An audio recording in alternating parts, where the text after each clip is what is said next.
Hello hello hello dear students, कैसे आप सब। उम्मीद करता हूं आप सब बढ़िया होंगे। हमें एक बात पता है, आपके दिलों में, आपके दिमाग में थोड़ा सा बर्डन तो होगा, क्योंकि आपके एग्जाम्स आने वाले हैं। तो हम आपके लिए लेकर आए हैं वन शॉट नहीं, गन शॉट सीरीज। इस सीरीज में क्या होगा, हर एक चैप्टर निपटाया जाएगा एक ही शॉट में। और यहां पे जो कंटेंट रहने वाला है हर एक चैप्टर में, वो आपके बोर्ड्स ओरिएंटेड रहने वाला है। तो कोई भी चिंता करने की जरूरत नहीं है, कोई भी टेंशन लेने की जरूरत नहीं है। आज हम पहला चैप्टर बॉटनी का क्लास 11th के लिए डिस्कस करने वाले, जिसका नाम है the living world. Hello hello hello hello dear students, कैसे आप सब। उम्मीद करता हूं आप सब बढ़िया होंगे, बढ़िया होंगे, बढ़िया होंगे मेरे बेटे।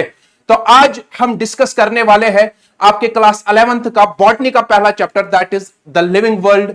हमें पता है आपको बोर्ड एग्जाम की बहुत ही चिंता है, तो मैं आपको बताता चलूं, बोर्ड एग्जाम की चिंता छोड़िए, अपनी प्रिपरेशन में लगे। हम आपके साथ हैं, हम आपके साथ खड़े हैं, याद रहे हम आपके साथ खड़े हैं। तो चले बेटे, आज हम स्टार्ट करते हैं आप बॉटनी का पहला chapter, that is the living world.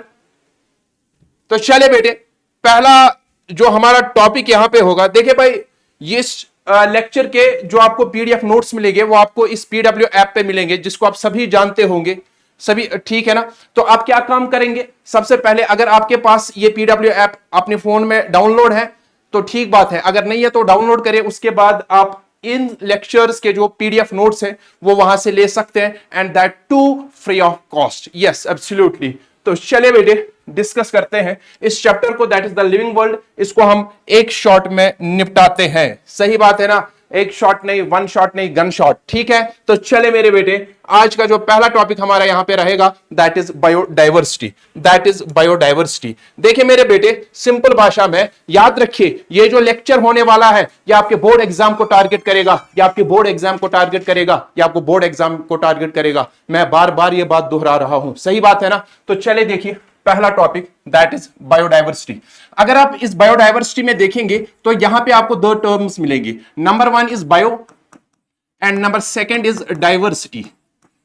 Diversity, bio का मतलब ही है लाइफ, बायो का मतलब ही है लाइफ, और डाइवर्सिटी का मतलब है फॉर्म्स, फॉर्म्स और वेराइटीज, और वेराइटीज। लाइफ मतलब लिविंग, सही बात है ना, लाइफ मतलब लिविंग। और बेसिक सी बात है, लाइफ किसके पास होगी, लिविंग ऑर्गेनिज्म के पास होगी। तो बायोडाइवर्सिटी मेरे बेटे किसको बोलते हैं, बायोडाइवर्सिटी हम सिंपल भाषा में बोलते हैं, इस दुनिया के अंदर जितने भी लिविंग ऑर्गेनिजम्स हैं, जितने भी टाइप के लिविंग ऑर्गेनिजम्स हैं, जितने भी नंबर ऑफ लिविंग ऑर्गेनिजम्स हैं, चाहे वो प्लांट हो, चाहे वो एनिमल हो, इंसेक्ट हो, कुछ भी हो, लेकिन लिविंग ऑर्गेनिज्म होना चाहिए, उनका टोटल नंबर कितना है, वो टोटल कितने हैं इस पूरी धरती के ऊपर, इस प्लेनेट अर्थ के ऊपर, उसको हम मेरे बेटे बोलते हैं बायोडाइवर्सिटी, उसको हम बोलते हैं बायोडाइवर्सिटी। तो हम सिंपल भाषा में बोल सकते हैं ना, सिंपल भाषा में बोल सकते हैं, बायोडाइवर्सिटी जो होता है,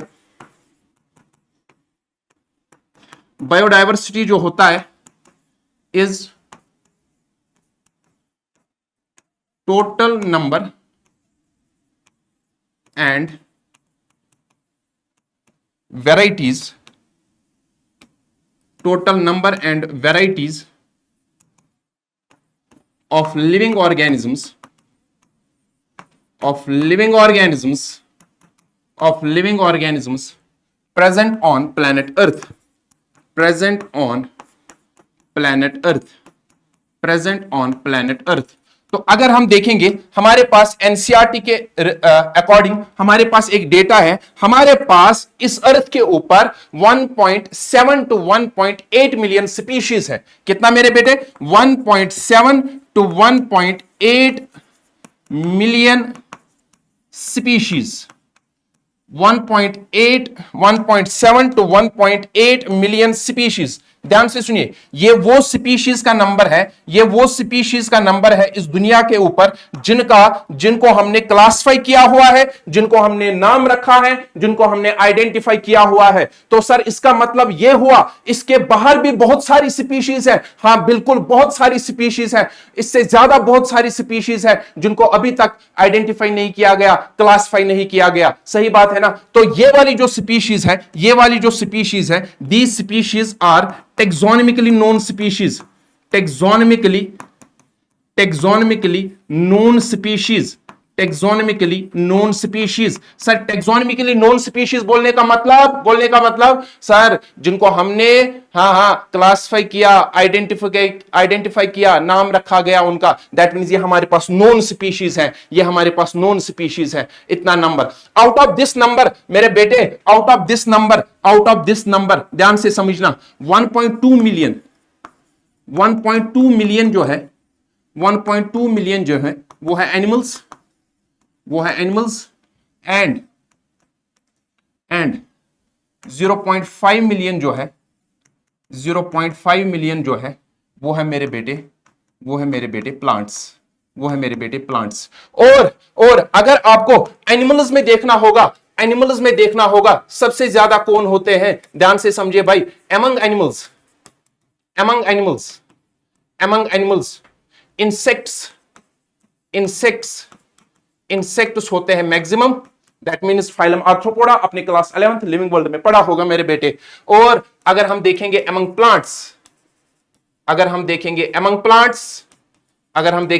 प्लांट्स तो सबसे ज्यादा जो है वो है फ्लावरिंग प्लांट्स, वो है एंजियोस्पर्म्स। सही बात है ना, एंजियोस्पर्म्स सबसे ज्यादा है एमंग द प्लांट्स और इंसेक्ट सबसे ज्यादा है एमंग द एनिमल्स। तो ये है छोटा नोट किसके बारे में, बायोडायवर्सिटी के बारे में। अब यहां पे मसला आता है, देखिए भाई कितना नंबर ऑफ स्पीशीज है जो टेक्सोनॉमिकली नोन है, सर बहुत ज्यादा 1.7 to 1.8 मिलियन स्पीशीज। सही बात है ना।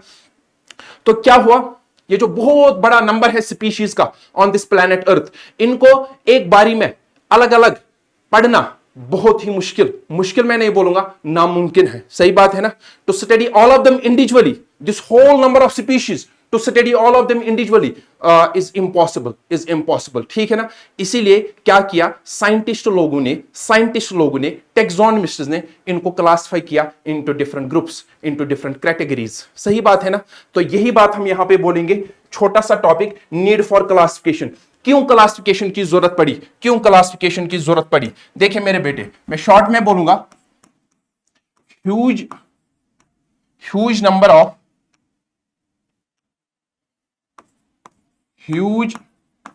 Number of plant and animal species present on earth. सही बात है ना सर। अब इससे क्या होगा, it is difficult to study all of them individually. It is difficult to study all of them individually. एक अलग इंडिविजुअल को पढ़ना बहुत मुश्किल है। इसलिए क्या किया, to make study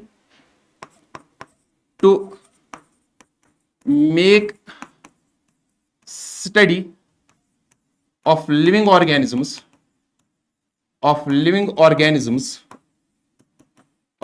organisms easy. तो क्या किया गया, दे आर क्लासिफाइड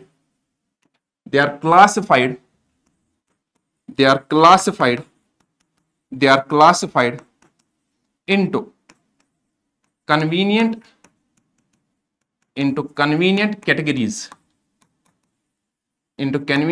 categories और ग्रुप्स।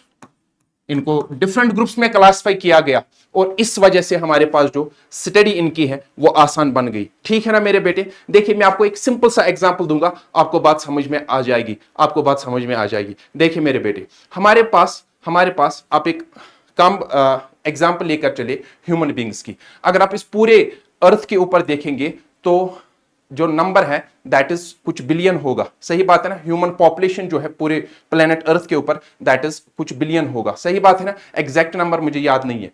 तो देखिए मेरे बेटे, अब क्या मसला है, अगर टेक्सोनॉमिस्ट्स एक ह्यूमन बींग को, मैं दूसरा ह्यूमन बींग, तीसरा ह्यूमन बींग, चौथा ह्यूमन बींग, इसी तरीके से बिलियंस, अगर टेक्सोनॉमिस्ट्स एक इंडिविजुअल को अलग अलग स्टडी करते, इनकी मॉर्फोलॉजी, इनकी एनाटॉमी, ठीक है ना, तो ऑब्वियस सी बात है इट इज इम्पॉसिबल। सही बात है ना। अब इन साइंटिस्ट लोगों ने क्या किया, इसी तरीके से आप देखो ये जो पूरी ह्यूमन पॉपुलेशन है ना, ये एक स्पीशीज है और बाकी कितनी स्पीशीज है। सही बात है ना। आप अंदाजा लगाओ। इन the same manner in the same manner अब साइंटिस्ट लोगों ने क्या काम किया, इन्होंने सिमिलर ऑर्गेनिजम्स को, रिलेटेड ऑर्गेनिजम्स को क्लासिफाई किया, डिफरेंट ग्रुप्स में डाला on the basis of similarities dissimilarities, उनको स्टडी करने के बाद। सही बात है ना। तो क्या पता चला, क्या पता चला मेरे बेटे, जो डिफरेंट ऑर्गेनिजम्स हैं इनमें हमने छानबीन की और हमने सिमिलर ऑर्गेनिजम्स को अलग अलग ग्रुप्स में रख दिया। अब क्या हुआ, इससे स्टडी आसान हुई। सर कैसे? अब अगर हमें ह्यूमन बींग्स को हमने कहां पे रखा, एक ही स्पीशीज बनाई, तमाम जो इंडिविजुअल्स हैं ह्यूमंस के ऑन द प्लेनेट और जितने भी बिलियंस नंबर हैं, हमने इनको एक ग्रुप में रखा, एक स्पीशीज माना, that is Homo sapiens. Clear बात है ना। अब हम इंसानों में क्या काम करते हैं, हम एक इंडिविजुअल को पढ़ते हैं, उसकी मॉर्फोलॉजी पढ़ते हैं, एनाटॉमी पढ़ते हैं, वही सबकी मॉर्फोलॉजी एनाटॉमी, वही सारे ह्यूमंस की सबकी सारे ह्यूमंस की मॉर्फोलॉजी एनाटॉमी वही रहने वाली है। तो आप देखो कहां वो तमाम बिलियंस ऑफ नंबर को पढ़ना, कहां सिर्फ एक को पढ़ना, तो कितना आसान हुआ हमारा स्टडी। किस वजह से? इसी क्लासिफिकेशन की वजह से। सही बात है ना। आई होप आपको बात समझ में आई होगी। अब हमारे पास है टेक्सोनमी, ठीक है ना सर। ठीक बात है, क्लासिफिकेशन लिविंग ऑर्गेनिजम्स का करना जरूरी है ताकि हम इसको आराम से इन ऑर्गेनिजम्स को आराम से पढ़ पाए। अब मसला यहां पे क्या होता है, ध्यान से समझना मेरे बेटे। अब मसला यहां पे क्या होता है कि भाई कैसे इनको हम क्लासिफाई करें, ठीक है ना। तो हमारे पास आता है टेक्सोनमी, हमारे पास आता है टेक्सोनमी। ध्यान से समझे मेरे बेटे, ध्यान से समझिए। अगर आप इस टेक्सोनमी को देखोगे, यहां पर भी दो वर्ड्स हैं, ठीक है ना। Number one is Texas. Texas का मतलब होता है arrangement, and number second is nomos. Nomos का मतलब होता है रूल्स और लॉज। दैट मीन्स ये टेक्सोनमी हमें समझाता है, ध्यान से समझिए, ये टेक्सोनमी हमें समझाता है। मैं यहां पे लिखूंगा इसकी definition. It's a branch of science या biology which deals with classification of living organisms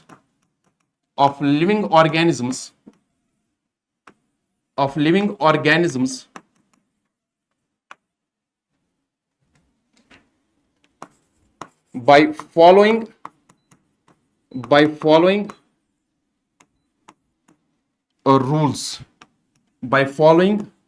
rules और लॉज, ठीक है ना। ये हमें टेक्सोनमी समझाता है कि भाई लिविंग ऑर्गेनिजम्स को क्लासिफाई करना है, टेक्सोनमी हमें समझाता है। लेकिन ऐसे ही उठोगे, कोई मुंह उठा के आएगा और क्लासिफिकेशन करेगा, भाई साहब मैं करूंगा क्लासिफिकेशन, ऐसा नहीं चलेगा। उसको फॉलो करने पड़ेंगे टेक्सोनमिक रूल्स, जो रूल्स सेट किए होते डिफरेंट टेक्सोनमिस्ट्स ने। सही बात है ना, क्लियर बात है। तो देखिए मेरे बेटे, अब ये जो टर्म टेक्सोनमी है, थोड़ा सा इसके बारे में समझेंगे। टर्म टेक्सोनमी जो है ये हमारे पास दिया है, गिवन बाय एक टेक्सोनमिस्ट है जिसका नाम है एपी डिकेंडोल। सही बात है ना। ये टर्म इसी ने यूज की है। और फादर ऑफ टेक्सोनमी हम किसको मानते हैं? सभी जानते होंगे हमारा कार्लस लिनियस साहब। सही बात है ना। फादर ऑफ टेक्सोनमी हम किसको मानते हैं? शाबाश, कार्लस लिनियस साहब को। सही बात है ना। इसने बहुत ज्यादा कंट्रीब्यूशन दिया टेक्सोनमी के अंदर, इसीलिए इसको खिताब मिला फादर ऑफ टेक्सोनमी। क्लियर बात है। अब देखिए मेरे बेटे, ये थोड़ा सा मैंने पहले ही बोला, ये जो लेक्चर रहने वाला है ये बोर्ड ओरिएंटेड होगा, आपके बोर्ड को टारगेट करने वाला है। तो कोई भी यहां पे फालतू डिस्कशन, एक्स्ट्रा डिस्कशन नहीं होने वाला है। क्लियर बात है। तो चलिए, अब हमारे पास है स्टेप्स ऑफ टेक्सोनमी। कौन सा स्टेप है, कैसे हमें लिविंग ऑर्गेनिजम्स को क्लासिफाई करना है, मैं आपको यहां पे समझा दूंगा। देख मेरे बेटे, सबसे पहले जब आपको किसी लिविंग ऑर्गेनिजम्स को क्लासिफाई करना होगा, तो आपको एक स्पेसिमेन दिया जाएगा, एक स्पीशीज दिया जाएगा। क्या दिया जाएगा? स्पीशीज दिया जाएगा। सही बात है ना। तो जब आपको स्पीशीज दिया जाएगा, आपको बोला जाएगा कि भाई इसको क्लासिफाई करो। क्या करो? क्लासिफाई। लेकिन कैसे करना है क्लासिफाई? Bye following rules. अब हमारे पास कुछ स्टेप्स है, इंपॉर्टेंट स्टेप्स हैं। सर क्या इंपॉर्टेंट स्टेप्स हैं? नंबर वन, जो पहला स्टेप रहने वाला है, आप इस स्पीशीज को क्या काम करोगे, आप इसके कैरेक्टर्स को पढ़ोगे। क्या करोगे, इसके कैरेक्टर्स को पढ़ोगे। आप देखोगे, आप इसके morphological character, anatomical character, embryological character, जितना भी आपके पास स्कोप होगा, जितना भी आपके पास जो बोलते हैं ना हम, आपके पास इक्विपमेंट्स अवेलेबल होंगे, on the base of that आप इस स्पीशीज के क्या करोगे, कैरेक्टर्स पढ़ोगे। ठीक है ना, that is called as characterization. Number first step. Number second, जब आपने इसके कैरेक्टर्स पढ़े, अब आप इसको मैच करोगे with the already known data. जो आपके पास ऑलरेडी नोन डेटा होगा, उन कैरेक्टर्स को आप मिलाओगे। हाँ भाई, हाँ भाई, आप देख रहे हो, that is called as identification. जब आप इसको मैच करोगे with the already known data, आप बोलोगे भाई हाँ भाई, ये फलानी स्पीशीज है, या फलानी ऑर्गेनिज्म है। सही बात है ना। तो ये हमारे पास दूसरा होता है आइडेंटिफिकेशन। सही बात है, आइडेंटिफिकेशन। एंड नंबर थर्ड, जब आपने इसको आइडेंटिफाई कर लिया, आप इसको पर्टिकुलर ग्रुप में रखते हो जिसको ये बिलोंग करता होगा, that is classification. That is what, classification. और याद रखें मेरे बेटे, अगर ये स्पीशीज जिसको आप डिस्कस कर रहे हो, जिसको आप study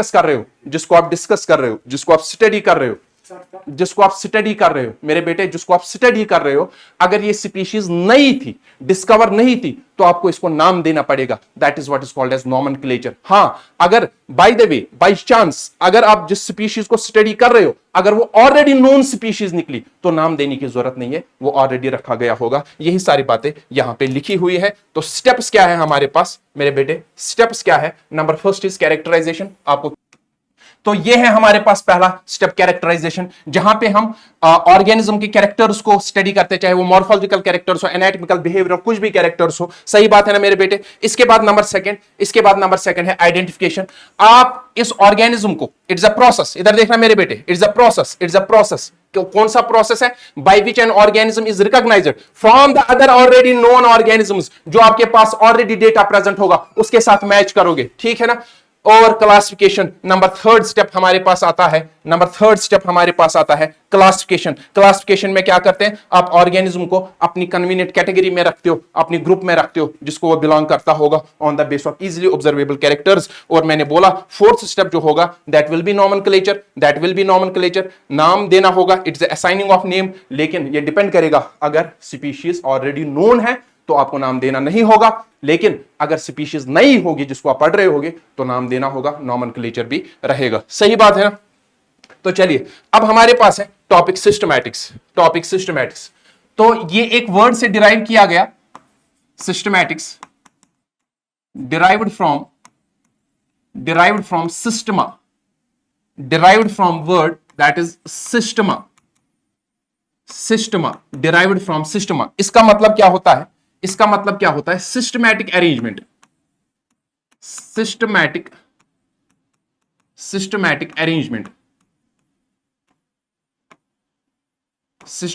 arrangement of living organisms,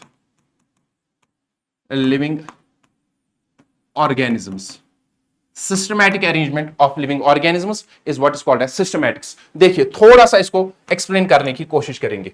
यहां पे क्या होता है, ये जो सिस्टमैटिक्स होता है, ये डील करता है, डील्स विथ, ध्यान से देखिए मेरे बेटे, ये बहुत इंपॉर्टेंट पॉइंट है जिससे आपको कंफ्यूजन दूर होगा। It deals with number 1, diversity of living organisms,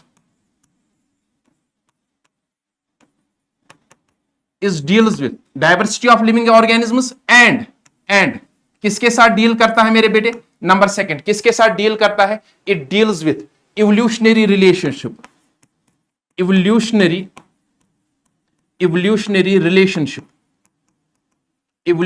relationship among organisms।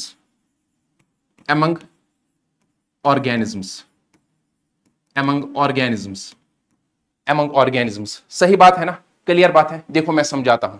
ये जो सिस्टमैटिक्स है, एक तो यहां पे लिविंग ऑर्गेनिजम्स को क्लासिफाई करते हैं, हाँ सही बात है, लेकिन क्लासिफिकेशन के साथ साथ इवोल्यूशनरी रिलेशनशिप का भी खास ख्याल रखा जाता है। सर क्या होता है इवोल्यूशनरी रिलेशनशिप? कि कौन ऑर्गेनिज्म पहले आया, उसके बाद कौन इवॉल्व हुआ, उसके बाद कौन इवॉल्व हुआ। जैसे आपने प्लांट किंगडम में पढ़ा होगा, सबसे पहले जो मोस्ट प्रिमिटिव प्लांट था वो था एल्गी, उसके बाद bryo, pterido, gymno, angiosperm is the most advanced group of plant. ठीक है ना, क्लियर बात है ना। तो ये हमें किस की वजह से पता चला कि ये सीक्वेंस, एक पर्टिकुलर सीक्वेंस इन ऑर्गेनिजम्स की, पहले हमारे पास था एल्गी, ब्रायो, टेरिडो, जिम्नो, एंजो, ये पर्टिकुलर सीक्वेंस हमें कैसे पता चला? ये हमें पता चला जब हमने इनके बीच में इवोल्यूशन को पढ़ा, इनके बीच में इवोल्यूशन को स्टडी किया। सही बात है ना? तो सिस्टमैटिक्स क्या होता है? लिविंग ऑर्गेनिजम्स को क्लासिफाई करना, हाँ, लेकिन साथ साथ किस चीज का ख्याल रखना है? इवोल्यूशनरी रिलेशनशिप का among the organisms। इसी चीज को हम बोलते हैं, इसी चीज को हम बोलते हैं मेरे बेटे, इसी चीज को हम बोलते हैं फाइलोजेनी, इसी चीज को हम बोलते हैं फाइलोजेनी। तो इसका मतलब ये हुआ, इसका मतलब मेरे बेटे ये हुआ, अगर आपसे कोई टेक्सोनमी, अगर आपसे कोई सिस्टमैटिक्स पूछेगा, सिस्टमैटिक्स, सिस्टमैटिक्स, तो आप क्या बोलोगे? Sir, systematics is the taxonomy plus, शाबाश, phylogeny. Phylogeny, phylogeny, phylogeny is what? It is the evolutionary relationship among the organisms. तो systematics हम बोल सकते हैं it's a broader term which includes taxonomy as well as phylogeny। सही बात है ना? क्लियर बात है ना? taxonomy तो करना है, क्लासिफिकेशन ऑफ लिविंग ऑर्गेनिजम्स करना है, लेकिन किस चीज को इंक्लूड करना है? फाइलोजेनी को, evolutionary relationship among the organisms. ठीक है ना? क्लियर बात है, क्लियर बात है। और ये जो सिस्टमैटिक्स है, ये जो सिस्टमैटिक्स है, सिस्टमैटिक्स टर्म क्वाइनेड बाय, याद रखिएगा, टर्म क्वाइनेड बाय किसने? हमारे कार्लस लीनियस साहब ने, हमारे कार्लस लीनियस साहब ने। क्लियर बात है ना? तो ये था किसके बारे में? सिस्टमैटिक्स के बारे में। अब आइए, अब हम देखेंगे नॉमेनक्लेचर क्या होता है। नॉमेनक्लेचर क्या होता है? नाम देना, नामकरण। ठीक है ना? ऑर्गेनिजम्स को नाम देना। So nomenclature is process of assigning a name to what? To living organisms, to living organisms, process of assigning names to what? Living organisms। तो ध्यान से देखिए, हमारे पास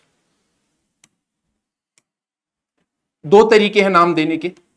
नंबर वन हमारे पास है कॉमन नेम्स,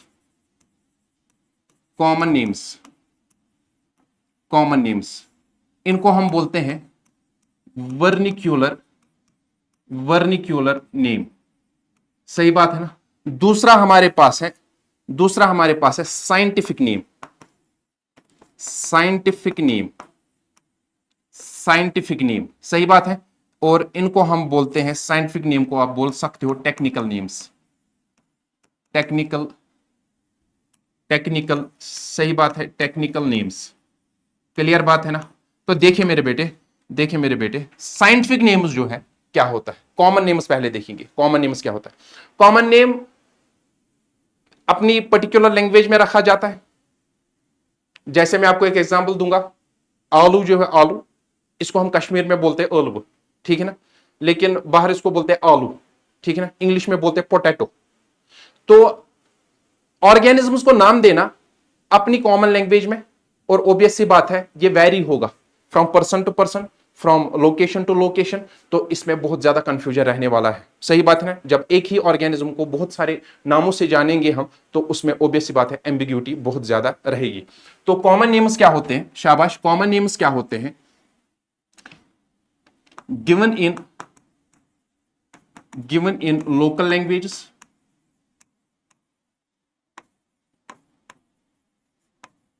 और ये वैरी होता है,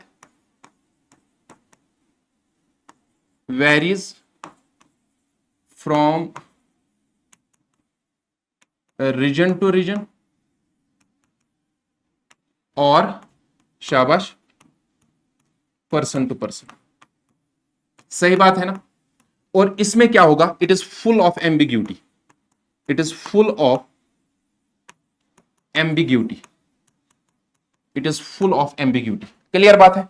इसी के कंपैरिजन में हमारे पास साइंटिफिक नेम्स है, टेक्निकल नेम्स है, ठीक है ना। ये क्या होते हैं? इनको कोई भी बंदा नहीं दे सकता है, इनको देते हैं टेक्सोनमिस्ट लोग, साइंटिस्ट लोग देते हैं by following rules, by following rules given by taxonomists, given by taxonomists, by following rules, by following rules, ठीक है ना। और यहां पर एम्बिग्यूटी नहीं होती है, नो एम्बिग्यूटी, नो एम्बिग्यूटी, ये होते हैं यूनिवर्सल, हर जगह इनको इसी नाम से बुलाया जाता है। जैसे इसी पोटैटो की अगर हम बात करेंगे, scientifically potato is called as solanum tuberosum, ठीक है ना। तो साइंटिफिक लैंग्वेज में इसको बोलते हैं सोलनम ट्यूबरोसम। इसको दुनिया के हर किसी कोने में इसी नाम से जाना जाएगा, that is scientific name is Solanum tuberosum. कोई भी साइंटिस्ट हो वो इस, जब आप उसको बोलोगे सोलनम ट्यूबरोसम, तो इसको उस बंदे को एक मिनट में, एक झटके में समझ आएगा कि भाई बंदा किस चीज की बात कर रहा है। सही बात है ना, क्लियर बात है। चले बेटे आगे बढ़ते हैं। अब हमारे पास है बाइनोमियल नोमेनक्लेचर। क्या है? Binomial nomenclature. ये जो बाइनोमियल नोमेनक्लेचर है ये हमारे पास किसने दिया? गिवन बाय इसी बंदे ने, कार्लस लीनियस ने, गिवन बाय कार्लस लीनियस। ये है अकॉर्डिंग टू एनसीईआरटी, ठीक है ना। इससे पहले और कोई बंदा था जिसने दिया था, कैस्पर बोहिम, उसको आपको कुछ नहीं करना है, ठीक है ना। हमें यहां पे स्ट्रिक्टली चलना है एनसीईआरटी के अकॉर्डिंग। सही बात है ना। सो इसको किसने दिया था? कार्लस लीनियस ने। सही बात है ना, इसको दिया था कार्लस लीनियस ने, बाइनोमियल नोमेनक्लेचर, ठीक है ना। तो अपनी बुक में, इन हिज बुक जिसका नाम था स्पीशीज प्लांटेरम, स्पीशीज प्लांटेरम, जिसका नाम था स्पीशीज प्लांटेरम। क्लियर बात है ना। तो क्या होता है बाइनोमियल नोमेनक्लेचर? बाइनोमियल नोमेनक्लेचर क्या होता है देखना भाई, ये होता है binomial nomenclature, process of assigning a scientific name, process of assigning a scientific name having two components। कितने मेरे बेटे? दो कंपोनेंट्स होते हैं, दो कंपोनेंट्स होते हैं। ये साइंटिफिक नेम ही है और दो कंपोनेंट्स होते हैं। क्या होते हैं? दो components. That is why binomial, binomial दो कंपोनेंट्स होते हैं। बाइनोमियल नोमेनक्लेचर इसको इसीलिए बोलते हैं, इसमें दो कंपोनेंट्स होते हैं, ठीक है ना। दो कंपोनेंट्स होते हैं। सर कौन कौन? शाबाश सर, कौन कौन? एक होता है जेनेरिक नेम, दूसरा होता है स्पेसिफिक एपिथेट। Specific epithet. जैसे मैं आपको एग्जांपल दूंगा, मेरे पास है Solanum, solanum tuberosum, solanum tuberosum. Clear है? क्लियर है। सोलनम ट्यूबरोसम, ये हम बोलते हैं साइंटिफिक नेम ऑफ पोटैटो, आलू। क्लियर है। आप देख सकते हो यहां पे दो कंपोनेंट्स हैं। ये है जेनेरिक नेम, ये है जेनेरिक नेम, और ये tuberosum, this is specific epithet, this is specific epithet. Clear बात है ना मेरे बेटे? क्लियर बात है ना। तो इसको हम बोलते हैं बाइनोमियल नोमेनक्लेचर। अब हमारे पास कुछ रूल्स हैं बाइनोमियल नोमेनक्लेचर। जब भी नाम देना होगा तो कुछ रूल्स होते हैं बाइनोमियल नोमेनक्लेचर के, कुछ रूल्स होते हैं। तो देखिए मेरे बेटे क्या रूल्स है। सबसे पहला रूल क्या? Biological names are generally taken from Latin language. जब भी आपको नाम रखना होगा किसी भी स्पीशीज का, आपने डिस्कवर किया वगैरह जो भी किया, अब आपको इस स्पीशीज का नाम रखना है, तो याद रखिए पहला जो रूल है, आप किसी भी लैंग्वेज को यूज नहीं कर सकते हो। आपको नाम लेना होगा किसी लैटिन लैंग्वेज से, आपको नाम लेना होगा लैटिन लैंग्वेज से। सर ऐसा क्यों? क्योंकि जो लैटिन लैंग्वेज है मेरे बेटे, इसमें ज्यादा चेंजेस नहीं होते हैं, ऑलमोस्ट नो चेंजेस। उसकी वजह से क्या होगा, ये जो नाम भी होगा ये कांस्टेंट रहेगा, ये सेम रहेगा, ये दिन ब दिन 2 साल 4 साल 10 साल के बाद चेंज नहीं हो जाएगा। क्लियर बात है ना। इसीलिए क्या करना है, biological names are generally taken from Latin language irrespective of their origin, irrespective of their origin। भाई उस प्लांट का ओरिजिन जो भी हो, उस साइंटिस्ट का ओरिजिन जो भी हो, कहीं किसी भी जगह से हो, चाहे वो अमेरिका से हो, किसी भी जगह से हो, तो वो अपनी लैंग्वेज में अपनी लैंग्वेज यूज नहीं कर सकता है। तो सिर्फ और सिर्फ उसको यूज करना होगा लैटिन लैंग्वेज। हाँ ऐसा भी हो सकता है ऐसा भी हो सकता है वो अपनी लैंग्वेज का वर्ड ला सकता है, ठीक है ना, और उसी वर्ड का देखेगा लैटिन में कौन सा वर्ड होता है और उस लैटिन वर्ड को रख सकता है। हाँ, लेकिन अपनी लैंग्वेज का जो वर्ड होगा उसको डायरेक्टली यूज नहीं कर सकता है, उस वर्ड को वो लैटिनाइज करेगा। क्या करेगा? लैटिनाइज करने का मतलब क्या है? उस वर्ड को ऑल्टरनेटिव देखेगा लैटिन लैंग्वेज में और उसी वर्ड को लाएगा, नाम रखेगा। इसीलिए इसको बोलते हैं या उनको किया जाता है लैटिनाइज्ड, या इनको किया और लैटिनाइज्ड। सही बात है मेरे बेटे। अब देख, biological names consist of 2 components. सही बात है ना, इसमें 2 कंपोनेंट्स होते हैं। मैंने अभी बोला एक होता है जेनेरिक नेम, दूसरा होता है स्पेसिफिक एपिथेट। ठीक है, अभी मैंने एग्जांपल दी। चले भाई यहां पे और एक एग्जांपल देंगे, एग्जांपल इज मेंजिफेरा, शाबाश, इंडिका,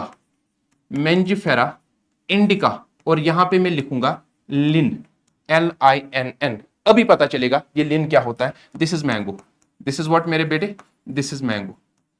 अब देखिए यहां पे ये जो मैंगो है, यहां पे ये जो वर्ड मैंने यूज किया मैंगिफेरा, ठीक है ना, this is generic name, and this indica is, शाबाश, स्पेसिफिक एपिथेट। और ये जो यहां पे लिन हमने लिखा, this is author citation. Sir author citation क्या होता है? जो साइंटिस्ट इसको डिस्कवर करता है वो अपना नाम लगा सकता है, आफ्टर द स्पेसिफिक एपिथेट वो अपना नाम लगा सकता है, लेकिन अंडरलाइन वंडरलाइन कुछ नहीं करना है इसको मेरे बेटे, और एब्रिवेटेड फॉर्म में लिखना है। देख भाई, scientific names are printed in italics.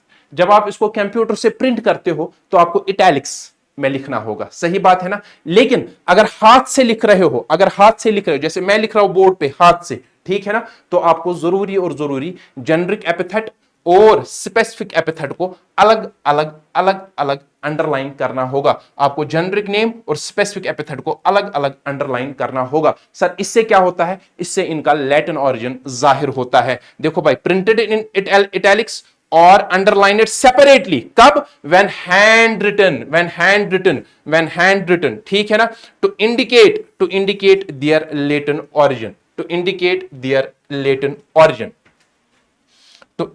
There Latin origin. इससे क्या पता चलता है? ये यहां पे 2 बार आया, to indicate their Latin origin, ताकि हमें इससे पता चलता है कि भाई हां, इनका जो ओरिजिन है वो लैटिन है। ठीक है ना।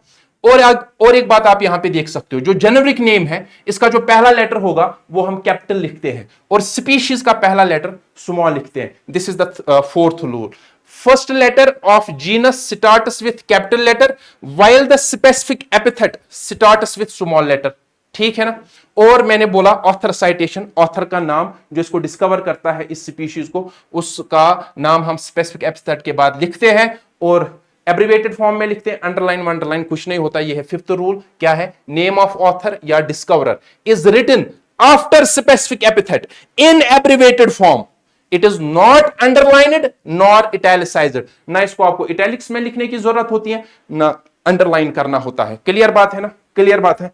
तो ये हमारे पास कुछ रूल्स थे बाइनोमियल नोमेनक्लेचर। मैं बार बार बता रहा हूं और भी बहुत ज्यादा रूल्स है, और भी कुछ रूल्स हैं, लेकिन बोर्ड एग्जाम के लिए इतना काफी है। सही बात है। तो अब देखिए, अब हमारे पास है कोड्स ऑफ नोमेनक्लेचर। कि भाई जो ऑर्गेनाइजिंग बॉडी होती है, जो ये रूल्स सेट करते हैं, ठीक है ना। जैसे आईसीसी है क्रिकेट में, ठीक है ना, वो रूल्स सेट करती हैं पूरी दुनिया भर के अंदर। जो भी रूल्स होंगे इंटरनेशनल क्रिकेट के रिलेटेड, वो रूल्स सेट करते हैं, वो एक ऑर्गेनाइजेशन बॉडी है। इन द सेम मैनर ये जो रूल्स नोमेनक्लेचर के बारे में वगैरह वगैरह जो रूल्स सेट करने हैं, उनके लिए भी बॉडी होती है। तो अगर हम प्लांट्स के लिए देखेंगे, हमारे पास है मेरे बेटे, हमारे पास है ICBN, हमारे पास है ICBN, इसको हम बोलते हैं international code for botanical nomenclature. That means ये एक ऑर्गेनाइजिंग बॉडी है जो किनको नाम देता है, प्लांट्स, मतलब रूल सेट करता है कि कैसे आपको प्लांट्स को नाम वगैरह देना है। और इन द सेम मैनर एनिमल्स के लिए हमारे पास चलता है, एनिमल्स के लिए हमारे पास चलता है, एनिमल्स के लिए हमारे पास चलता है ICZN, that is international code of zoological nomenclature, international code of zoological nomenclature. सही बात है ना, क्लियर है? चलते हैं आगे। अब देख मेरे बेटे, ये हमारे पास इसी चैप्टर के अंदर कुछ कॉमन नेम्स मैंने यहां से लिखे हैं, ठीक है ना? बिल्कुल आप इसी तरीके से आप इसको कॉपी करेंगे और यहां से साइंटिफिक नेम्स लिखे हैं।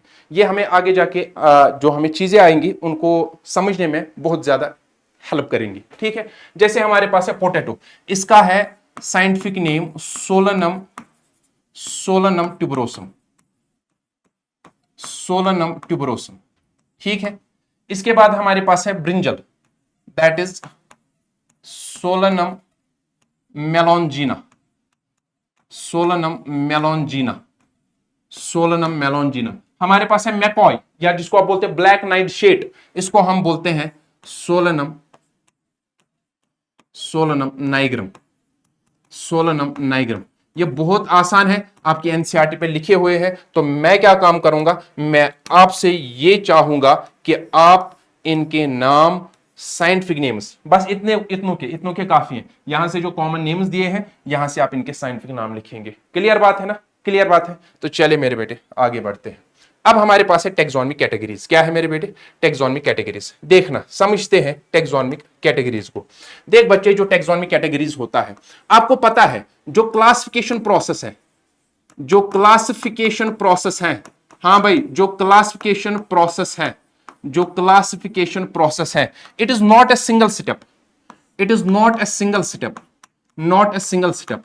आपने कहीं पर देखा क्लासिफिकेशन एक झटके में हो जाता है, एक ही स्टेप में हो जाता है? ना ना ना, it is not a single step, it is not a single step process, not a single step process. Classification process is not a single step, ठीक है ना? रादर, शाबाश, रादर क्या होता है? Rather it involves, rather it involves, rather it involves many steps, rather it involves many steps। ये multi step process होता है मेरे बेटे। क्लासिफिकेशन जो प्रोसेस होता है ये मल्टी स्टेप प्रोसेस होता है, it is not a single step process, it is not a single step process. Clear बात है ना, क्लियर बात है? अब देखिए यहां पे क्या किया जाता है, अब यहां पे देखिए क्या किया जाता है। अभी हम आएंगे टैक्सोनॉमिक कैटेगरीज के ऊपर, अभी हम आएंगे टैक्सोनॉमिक कैटेगरीज के ऊपर। तो हर एक step, each step in classification process, each step in classification process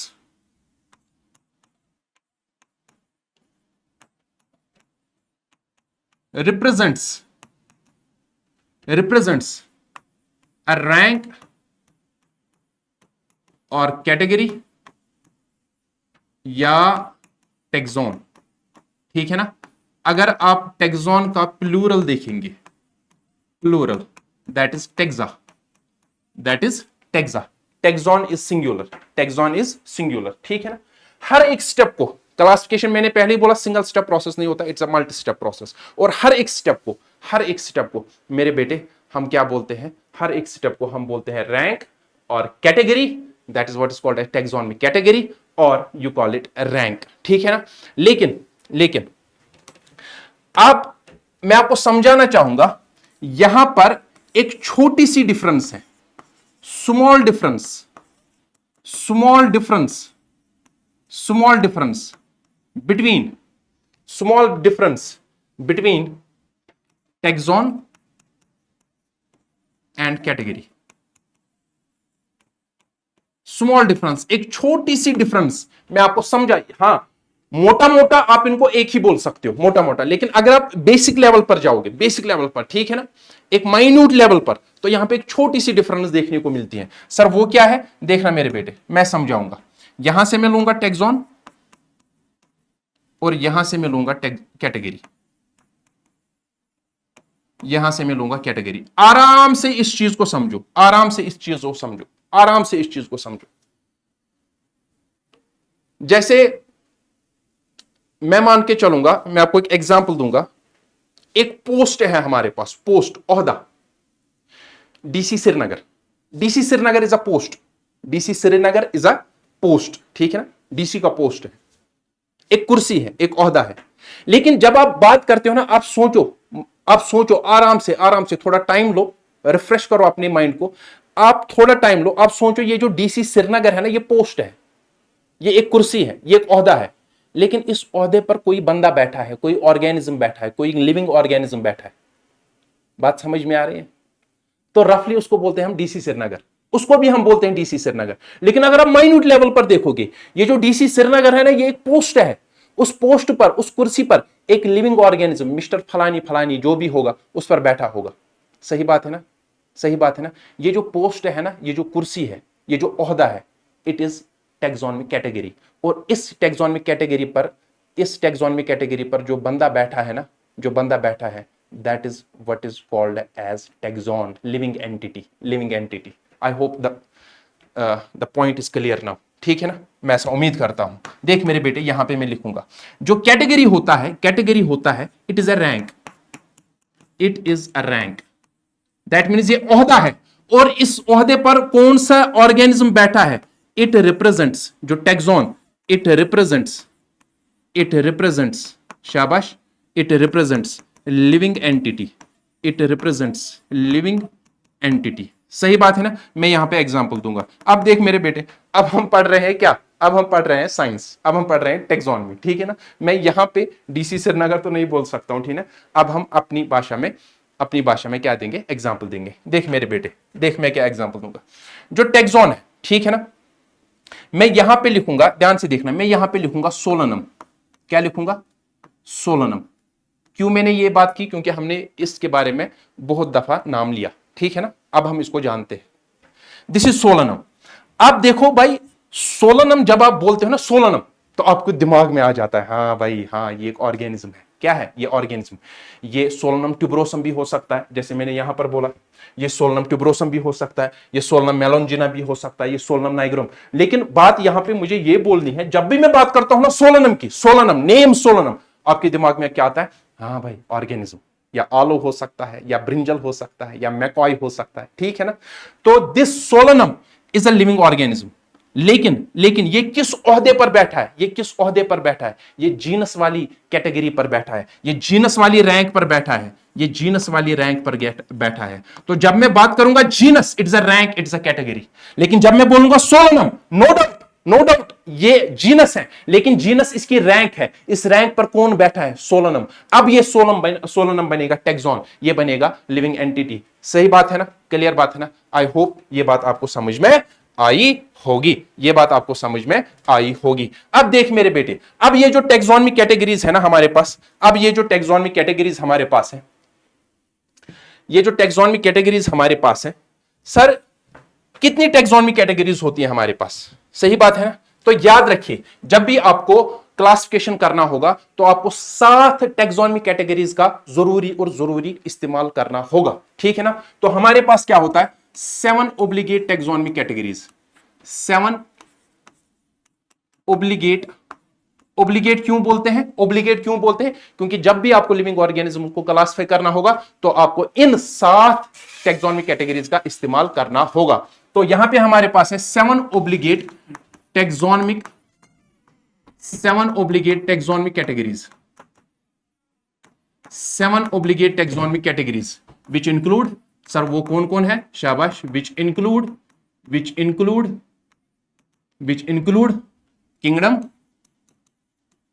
kingdom, phylum.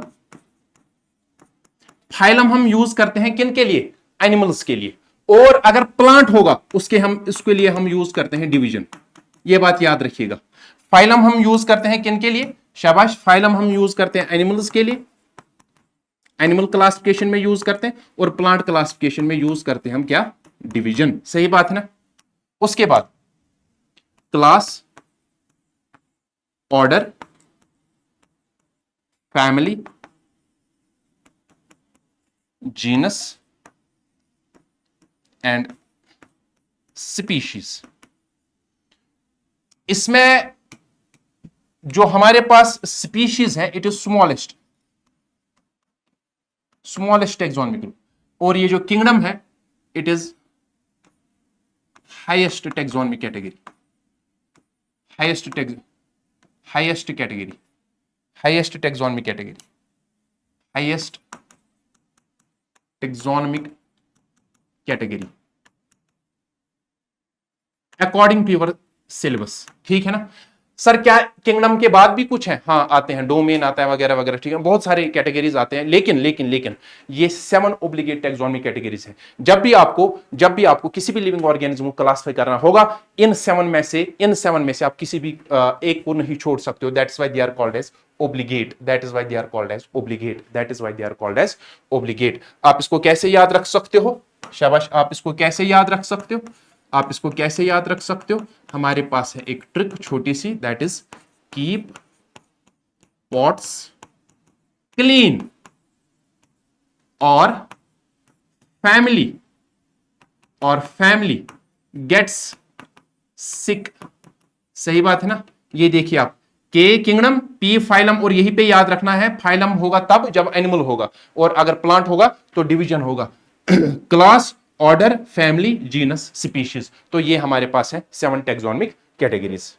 अब आते हैं हमारे पास टैक्सोनॉमिक हायरार्की। सर हायरार्की क्या होता है?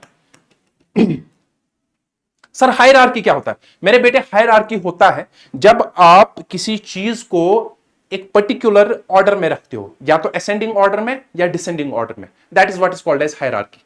किसी भी ग्रुप ऑफ चीजों को जब आप क्या काम करते हो, एक पर्टिकुलर ऑर्डर देते हो, चाहे वो असेंडिंग ऑर्डर हो या डिसेंडिंग ऑर्डर हो, सही बात है ना, उसको हम बोलते हैं हायरार्की। लेकिन जब हम इन्हीं टैक्सोनॉमिक कैटेगरीज को कैसे रखेंगे, या तो इंक्रीजिंग ऑर्डर में रखेंगे या डिक्रीजिंग ऑर्डर में रखेंगे, that is what is called as taxonomic hierarchy. तो मैं क्या बोलूंगा? It is ascending or descending arrangement of living organisms, sorry, of taxonomic categories, of taxonomic categories, और इसी चीज को हम बोलते हैं मेरे बेटे क्या? Taxonomic hierarchy. जैसे मेरे पास क्या है? ये मेरे पास है किंगडम। क्या है? किंगडम। उसके बाद फाइलम, ध्यान से समझना, फाइलम या डिवीजन कब? प्लांट के लिए, सही बात है ना। उसके बाद class, order, family, genus, species. सही बात है ना। आप देख सकते हो स्मॉलेस्ट कौन है? हाँ भाई, स्मॉलेस्ट कौन है? अभी हमने डिस्कस किया, स्मॉलेस्ट कौन है? This is the smallest taxonomic category, smallest taxonomic category. और ये कौन है? दिस इज हाईएस्ट या largest according to your syllabus, highest taxonomic category. तो आप देख सकते हो यहां पर बच्चे, तो आप यहां पे देख सकते हो। देखना भाई आराम से, मैं आपको यहां पे समझाता हूं, आराम से मैं आपको समझाता हूं यहां पे। अगर आप इसी चीज को देखोगे, अगर आप किंगडम से जाओगे किधर की ओर? स्पीशीज की ओर। किंगडम से अगर आप जाते हो स्पीशीज की ओर, आप देखो, आप हाईएस्ट टैक्सोनॉमिक कैटेगरी से गए किधर की ओर? आप हाईएस्ट टैक्सोनॉमिक कैटेगरी से गए किधर की ओर? आप हाईएस्ट टैक्सोनॉमिक कैटेगरी से गए किधर की ओर? हाईएस्ट टैक्सोनॉमिक कैटेगरी से स्मॉलेस्ट टैक्सोनॉमिक कैटेगरी की ओर। बड़े से छोटे, क्या ये डिसेंडिंग ऑर्डर नहीं है? So this is descending order, this is descending arrangement या ऑर्डर। ठीक है, दिस इज डिसेंडिंग ऑर्डर। और इन द सेम मैनर अगर आप देखोगे मेरे बेटे, इसी का उल्टा देखोगे, क्या? आप कहां से कहां जाओगे? आप स्टार्ट करोगे कहां से मेरे बेटे? स्पीशीज से स्टार्ट करोगे, छोटे से स्टार्ट करोगे और बड़े की ओर जाओगे। क्लियर बात है ना? तो आपको क्या मिलेगा? छोटा, बड़ा, बड़ा, बड़ा, that is ascending order. This one is ascending order या असेंडिंग अरेंजमेंट, असेंडिंग ऑर्डर। इसी को हम बोलते हैं मेरे बेटे टेक्सोनोमिक कैटेगरी। इसी को मेरे बेटे बोलते हैं टेक्सोनोमिक कैटेगरी। सही बात है ना? इसी को हम बोलते हैं टेक्सोनोमिक कैटेगरी। इसी को हम बोलते हैं टेक्सोनोमिक कैटेगरी। तो अब हम क्या काम करेंगे, इन टेक्सोनोमिक कैटेगरीज को एक एक करके समझने की कोशिश करेंगे। सबसे पहले हमारे पास है स्पीशीज। सबसे पहले हमारे पास है स्पीशीज। देखना मेरे बेटे, स्पीशीज क्या होता है? स्पीशीज बच्चे क्या होता है? देख आराम से, स्पीशीज क्या होता है? स्पीशीज क्या होता है? ठीक है, स्पीशीज क्या होता है? स्पीशीज, अगर आपको किसी चीज का, किसी ऑर्गेनिज्म का क्लासिफिकेशन करना होगा, ध्यान से समझना, किसी ऑर्गेनिज्म का, किसी चीज का क्लासिफिकेशन करना होगा, तो आप जाएंगे अपनी जगह पे लैब वगैरह में, ठीक है, आपको वो स्पीशीज दिया जाएगा। उसके बाद आप इस स्पीशीज के कैरेक्टर्स वगैरह पढ़ोगे, उसके बाद आइडेंटिफाई करोगे, उसके बाद क्लासिफिकेशन, उसके बाद नोमेनक्लेचर। सही बात है ना? सही बात है ना? तो मुझे बोलिए, एक बात सिंपल है, अगर आपको ये स्पीशीज मतलब स्पेसिमेन नहीं दिया जाएगा, अगर आपको ये स्पेसिमेन नहीं दिया जाएगा, तो आप किसकी क्लासिफिकेशन करोगे? आपको सीधे बोला जाएगा हवा में क्लासिफिकेशन करो। आप बोलोगे ना भाई हमें बताओ किस चीज का क्लासिफिकेशन करना है, स्पेसिमेन तो दे दो, सैंपल तो दे दो। Specimen is what is called as sample, ठीक है ना? तो ये क्या होता है स्पीशीज? तो without species you can not classify. So it is the real basic unit of classification. It is the real basic unit of classification.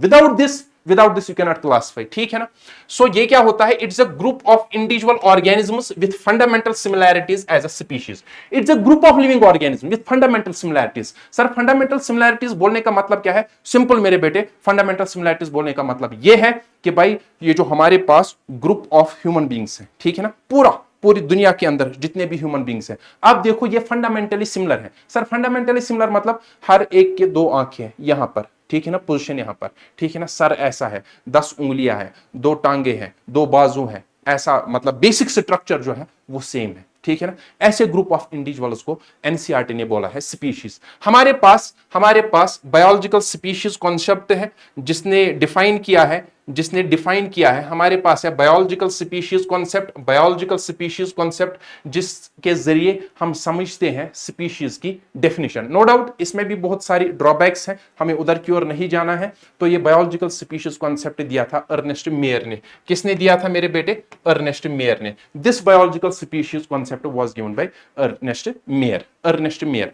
तो इस अर्नेस्ट मेयर ने जब बायोलॉजिकल स्पीशीज कॉन्सेप्ट दिया, इसने बोला कि भाई स्पीशीज हम डिफाइन करते हैं इस तरीके से, a group of living organisms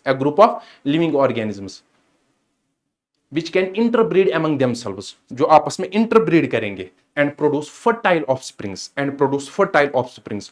उस ग्रुप ऑफ ऑर्गेनिजम्स को हम नाम देंगे मेरे बेटे क्या? स्पीशीज। यही बात यहां पे लिखी है, species is a group of living organisms which can interbreed freely in nature and produce fertile offsprings। Clear बात है ना?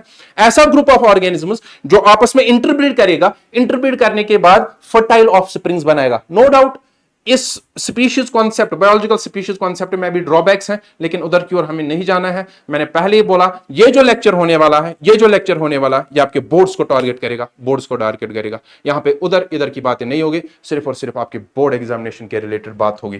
तो ये है हमारे पास स्पीशीज। इसके बाद है हमारे पास जीनस। देख मेरे बेटे, इसके बाद है हमारे पास जीनस। मैं आपको यहां पे समझाता हूं, देखना मेरी बात को, मैं आपको यहां पे समझाता हूं। इधर देख सर, ये जो स्पीशीज है, इधर देख, यहां पे मैं आपको समझाता हूं। ये जो स्पीशीज है, इधर देखना, ये जो स्पीशीज है ये real basic unit of classification है। हाँ भाई, real basic unit of classification. जब आपके पास ये रिलेटेड स्पीशीज मिलती है ना, related species, a group of related species, मैंने नई वर्ड यूज किया सिमिलर वर्ड यूज नहीं करना बच्चे, सिमिलर वर्ड यूज नहीं करना। वर्ड क्या यूज करोगे? अ ग्रुप ऑफ रिलेटेड स्पीशीज, जो काफी हद तक आपस में रिलेट होंगे, सिमिलर नहीं। सही बात है ना? देखो, जब आपके पास बहुत सारे रिलेटेड स्पीशीज होंगे, वो कंबाइन होकर बनाते हैं genus. In the same manner, जब बहुत सारे रिलेटेड जनरा आपस में कंबाइन होकर बनाते हैं family, in the same manner जो फैमिलीज होती हैं, रिलेटेड फैमिलीज, ये आपस में मिलकर बनाते हैं एक पर्टिकुलर ऑर्डर, और रिलेटेड ऑर्डर्स बनाते हैं क्लास, और रिलेटेड क्लास बनाते हैं शाबाश फाइलम या डिवीजन, और ये रिलेटेड फाइलास या डिवीजन बनाते हैं किंगडम। बात समझ में आ गई? इस पैटर्न, इस ट्रेंड को चलते रहो, इसको देखो, इसको समझो, तो हर एक बात यहां पे समझ में आ जाएगी, हर एक बात यहां पे समझ में आ जाएगी।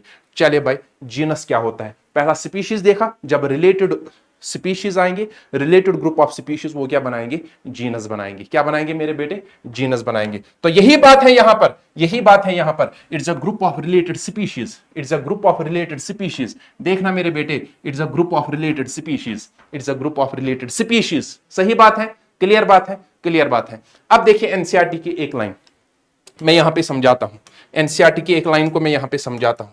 एक मिनट, देखिए भाई क्या लिखा है? Genus has more characters in common, genus has more characters in common in comparison to species of other genera. मैं यहां पे लिखूंगा जीनस 1, ये मेरे पास है जीनस 1, ये मेरे पास है जीनस 2।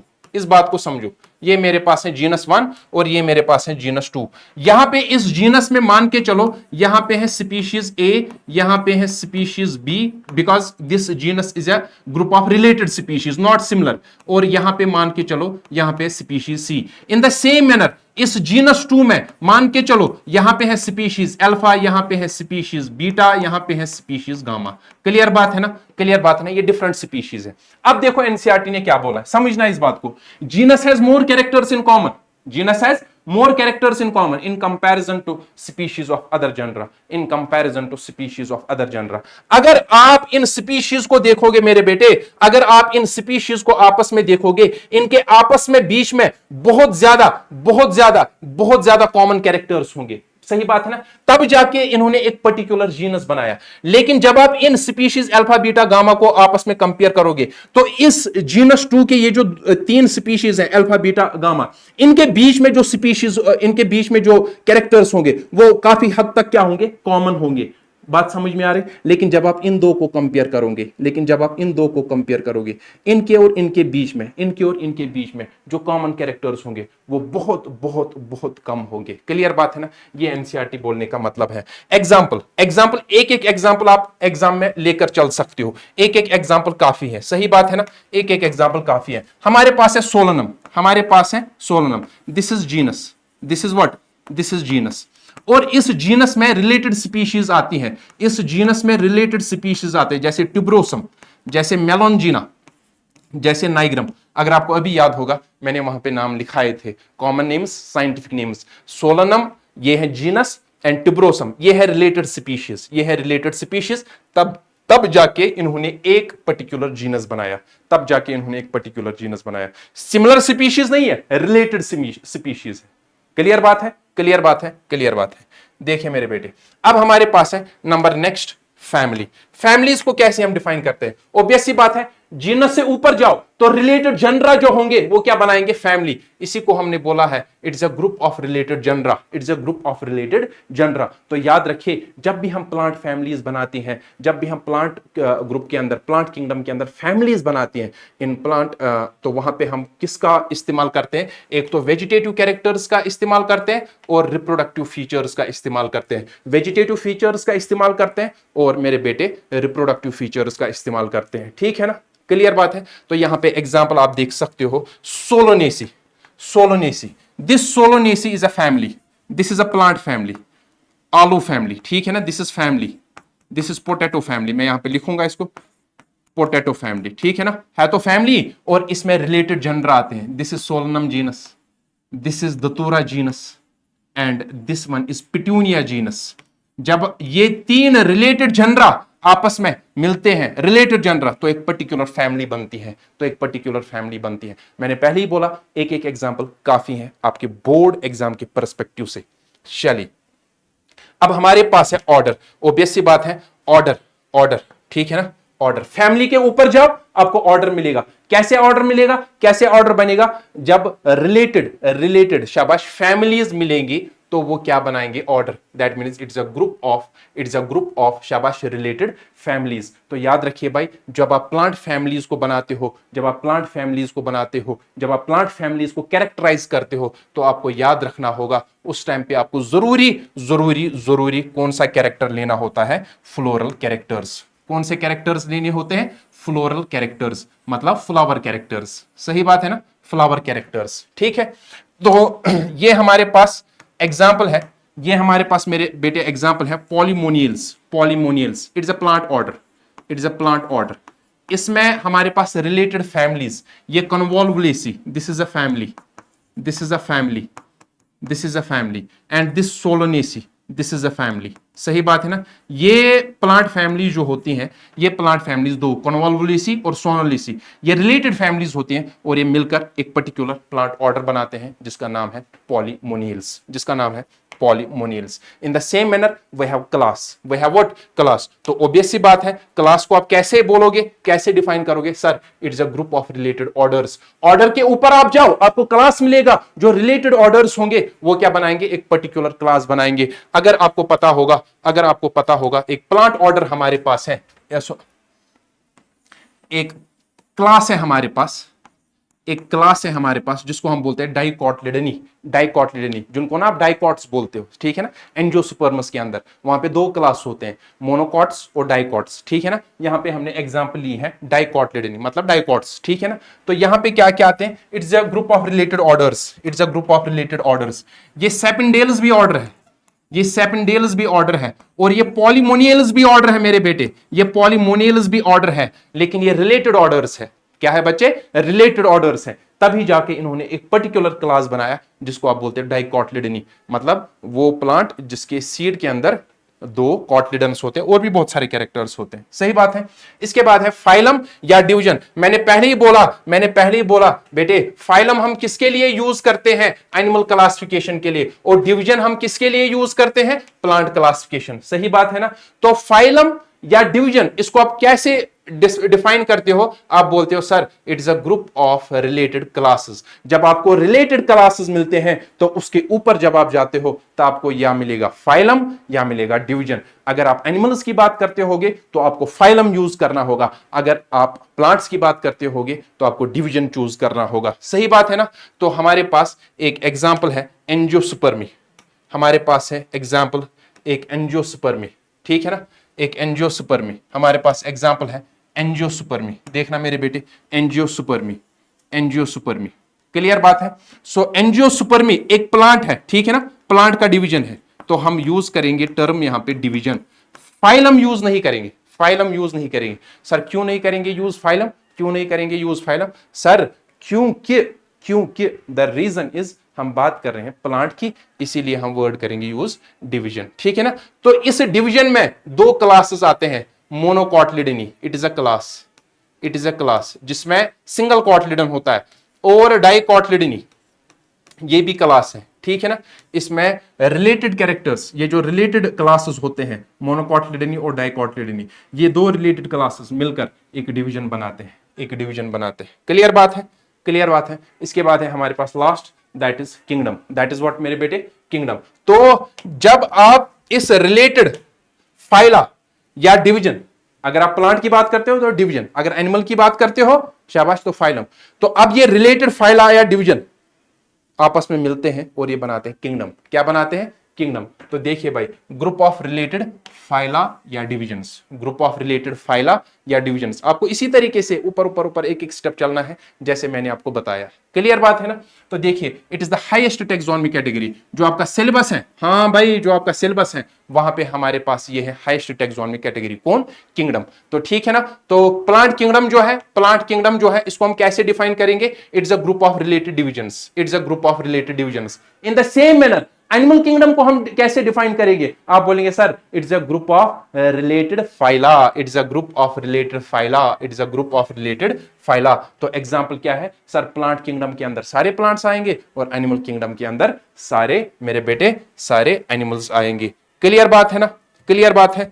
तो देखिए मेरे बेटे, आपको बात समझ में आई होगी। ये हमारा चैप्टर कंप्लीट हो गया। तो याद रखिए, मैंने यहां पे जो बातें डिस्कस की है वो थी आपके बोर्ड्स ओरिएंटेड, वो थी बोर्ड्स ओरिएंटेड, ठीक है ना, वो थी बोर्ड्स ओरिएंटेड। तो ये आपके पास है क्यूआर कोड जेके बोस वाला 11th 12th टेलीग्राम चैनल का। आप इसको स्कैन करिएगा जरूर, स्कैन करिएगा जरूर, और उस चैनल में आइए, वहां पे आपको इंपॉर्टेंट अपडेट्स वगैरह मिलते रहेंगे। सही बात है ना।